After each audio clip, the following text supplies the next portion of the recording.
Oh my word, I can't believe it. Ipswich Council, because you know what happened yesterday evening, I put a video up and I said, you know what, I'm coming back to London.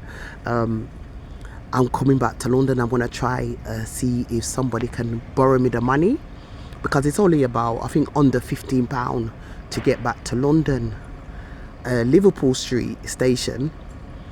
And I said, I'm going to try see if I can even borrow the money tonight and get back to London tonight. That was yesterday. But I was so ill, I literally couldn't move. I was ill, physically. And I'm at the A&E now. The ambulance came yesterday, finally, after I phoned them how many times and they refused to come. I think on the third time they came, but they came hours later. And but I couldn't move. Honestly, I was in so much pain. I said, you know what, I can't even move. The pain is just too excruciating. So today now, the manager of the hotel paid for me to go to the hospital because I didn't have any money and the ambulance wouldn't come again. You know what I mean? So what's happening, when they asked my details when I phoned 999, they asked my name, my date of birth, and they tried to get my NHS number up on the system. So there's something on the system that's blacklisting me because the ambulance are just refusing to come out when they see who I am or what's on the information there. So the landlord paid for me to come and I'm here now at the A&E waiting. But what happened, while I've been waiting, I checked my email and I've received an email just now from Ipswich Council saying, you've been evicted for bad behaviour, non-payment of rent. And I thought, wow! I can't believe it. I don't even have no bad behavior. I literally always stay inside the hotel, inside the room in the hotel. I stay in my room. I don't watch telly. I just lie down on the bed and stay on my phone. And I'm not loud. I just stay on my phone quietly on the phone in my room. I don't talk to nobody. The only person I talk to is one old white man in there. I don't mix and I don't blend. And I just stay there. She said I'm evicted for bad behavior because she was fine for me to stay there for as long as I wanted. And then I told her I don't want to stay here. Yesterday I said I'm going back to London. I don't want to stay. So she was vexed because I turned around and said I want to go back to London. And I said I didn't ask her permission. I said I'm going back to London. You know what I mean? And the woman just write down one piece. She started to argue with me. I said, you don't instruct me what to do. You don't dictate to me what to do. Because what they said originally this morning and last night, they said they found other accommodation for me, bigger, better accommodation that's more expensive and it's more room there for me and it's just down the road from the hotel.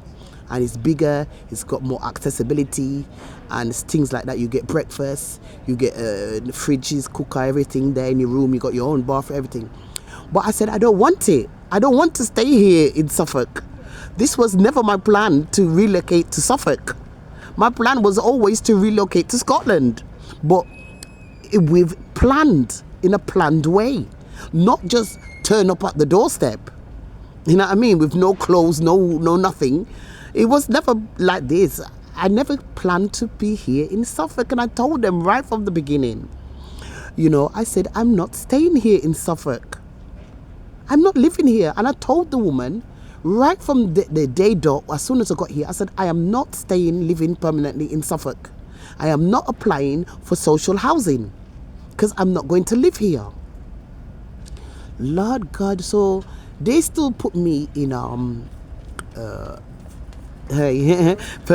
accommodation, temporary accommodation. And then they've got loads of vacancies apparently, because in Suffolk the sheltered accommodation for elderly people starts at 50 plus. I'm 54, nearly 55, and I'm very ill and I'm a wheelchair user. So directly the priority that she's pushing is domestic violence. I said, listen, I'm not here on no domestic violence and I'm not going for social housing. But even if I was going for social housing, it doesn't need to be on the priority or criteria of domestic violence. My age alone, 55, with all the physical disabilities and the mental diagnosis that they've given me, that alone is enough to put me in sheltered housing, which they've got loads of them here. They've even got accommodation bungalows for elderly 50 plus. They're all empty.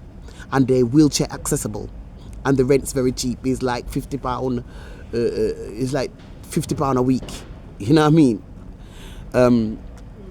So basically, I told them I don't want to live here. I want to go back to London. I'm tired. I want to go back to London. I miss London. I miss black people, you know. So the woman get mad and turn around and write whole heap of lie about me, about your behaviour. You've got CCTV in the hotel, but obviously it's a system.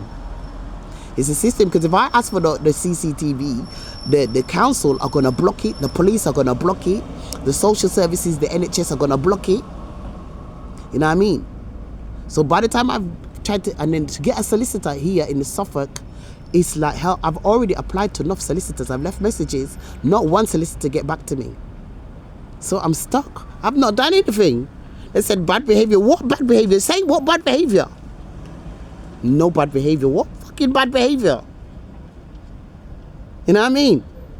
What bad behavior are you talking about? I am challenging Michael Howard. Now, I was in my house originally, praying, doing the right thing, doing all the good things, which I'm doing the right thing. I don't break no laws.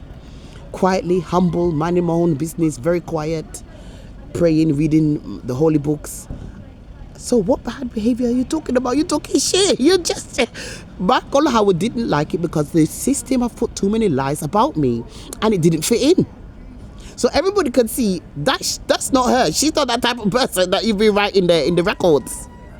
So that's why they tried to disrupt my life. So they've obviously been saying, oh, she's on drugs. I'm a hell, you can see. I'm not on no drugs, no violence, no crime, no nothing. They've just been lying. No prostitution. I've been celibate for many years. And this is what I have to face. The lies. Michael Howard, he needs to go to prison.